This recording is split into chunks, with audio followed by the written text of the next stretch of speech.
call out plays.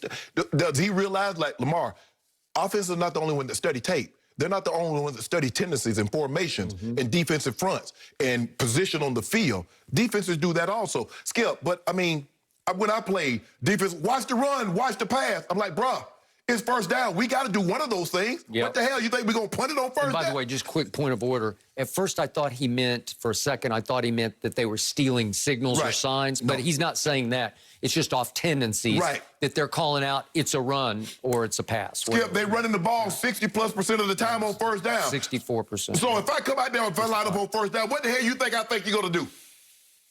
And when also... where you throw the football, you're not throwing the ball outside the numbers. So what the hell you think I'm going to do? I'm going to pack the middle. Lamar, it's not that hard. Lamar, until you progress as a passer, this is what you're going to get. It's called evolution. And the really great ones evolve. Tom Brady, Peyton Manning. If you want to be successful, you say you want to be one of these guys that lead a team, you're not leading a team to the Super Bowl on your legs. You're going to have to become more proficient at throwing the football. It's as simple as that. But don't make excuses, Lamar.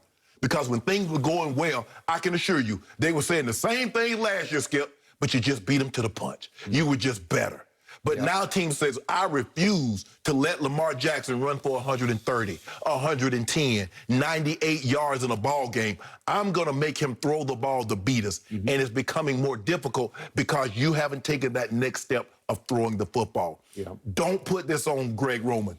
Greg Roman has done a great job. Don't do this, Lamar, because it seems to me, Skip, from where I'm sitting, is that he's making excuses for why he hasn't had the success this year like he had it last year. Anybody, and I tell people this all the time, anybody can go to the Pro Bowl, anybody can go to make an all-pro team. You want to be good? Do what Peyton and Brady and all those other guys do it year after year after year after game after game. That's what will impress me. Okay. I will echo your sentiments. I was extremely disappointed and frankly shocked at these comments from that man. This is the reigning MVP. Yes. I've said many times on the show, I think that young man, still very young man, has high football character that was not on display in this interview yesterday. You don't need to say that. It comes across as a shot at Greg Roman, your coordinator. Like, we're so predictable. You know, it's not, don't look at me. I don't know, Skip, you've been around it longer than I have. I only played 14 years, but you covered it for 40. You ever heard a former MVP say something like this? No, not the next year. and by the way, it's not a disastrous year. They're 6-2. And he is coming off his best half of the year. That's why this shocked me yesterday. In the second half, Greg Roman did him a favor. Greg Roman said, at Indy, against a very good up-and-coming football team, good defensive football team. They're down 10-7 at half, and Greg Roman threw his hands up and said, Lamar, go. And he let him run fast break. He let him run no huddle. What do you have to do in that circumstance? You have to relinquish a lot of the play calls to your quarterback. And Lamar responded by going 10 of 10, throwing the football for 119 yards. That's decent. Okay? He also ran it 9 times for 43. That was almost 5 yards a carry. And he scored a touchdown running. They won the second half 17-0 after being down 10-7 at halftime. That's the first time in Lamar's career that he has brought a team back after trailing at halftime. He was 0-6 when they trailed at halftime, including the 2 playoff games. Okay, what's not to like about that? That was a really good win. And why now? Okay, I don't know. If you're losing, okay, I'm still going to believe you're trying to make excuses. But, Skip, you won the game. Okay, and also, if I look big picture at the stats through 8 games last year versus this year, okay, last year he was completing 64% of his passes through 8 games. He's 63% now. Okay, that's okay. Last year, he was 12 touchdowns to 5 interceptions. This year, he's 12 to 4. Okay, that's fine. You're still right in the same ballpark. Except your offense is still leading the league in rushing, but not the way it was last year. Not those explosive plays, not those chunk touchdowns. Right. Skip, it seemed like every week we watched him throwing the ball deep to Hollywood Brown. We saw him breaking off a 50-yard touchdown run. Right. We saw Mark Ingram running up and down the field. Okay. Gus Edwards running up and down the field. Through 8 games last year, he was averaging 80 yards rushing a game, and now he's down to 59. Right. As you point out, the defenses, they had a whole offseason to say, you know what?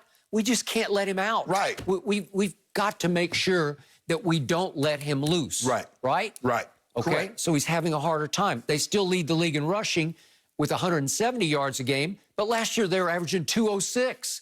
So they were lethal. They led the league last year in points scored, and now they've plummeted down to, I think they're 20th or 19th. Yeah. They're like 24. They were like 30. They were in the 30s last year. Yeah. Now they're like a full touchdown, maybe even 8, 9 points less than where they were last year. Okay, and you brought up that first down stat. They have the second most first down carries, but in yards per carry, they rank 23rd in the That's league. the Zeke stat. That's the Zeke. It's exactly the Zeke stat that killed me last year. So guess what, Skip? Where you're handing it to them, but this team's just run on first down, and you know what they're doing on defense is a run. Right.